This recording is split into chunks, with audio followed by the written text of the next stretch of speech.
பகவானே கதின்னு உட்கார்ந்து இருக்கக்கூடியவா இருக்கா பார்த்தீங்களா, அவளுக்கு மட்டும் என்னன்னா கஷ்டத்துக்கு மேல கஷ்டத்தை கொடுப்பான். அந்த கஷ்டத்திலேருந்து இவ மீண்டு வரத்துக்கு என்ன வழி உண்டோ அந்த மாதிரி வைராக்கியம் வந்து அவ என்ன கஷ்டம் வந்தாலும் விடமாட்டா, கெட்டியா பிடிச்சிட்டா.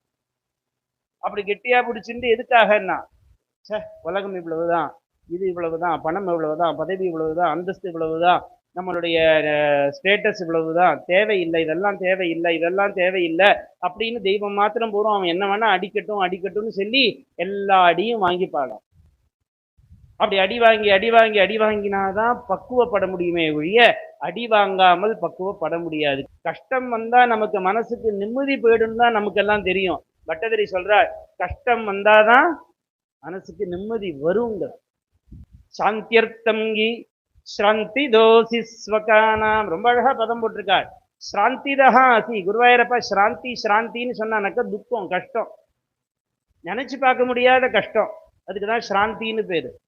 அப்பேற்பட்ட ஸ்ராந்தியை கொடுக்கக்கூடியவன் நீ. பகவானுக்கு ஒரு என்ன ஒரு டைட்டில் பாருங்க, கருணாமூர்த்தி, கிருபாடு, தயாநிதி, எல்லாரும் இதைதான் சொல்லிட்டு இருப்பா. அவன் கருணை கடல்லாம் கிடையாது. பட்டதிரி ரொம்ப ஸ்பஷ்டமா சொல்லிட்டார். அவன் யாரு?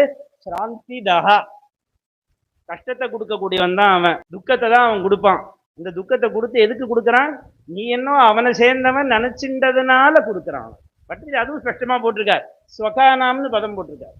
சொகானான்னா என்ன அர்த்தம்? தன்னை சேர்ந்தவாளுக்கு, குருவாயூரப்பனை சேர்ந்தவாளுக்கு, பிருந்துவை சேர்ந்தவாளுக்கு கஷ்டத்தை தான் கொடுப்பான்.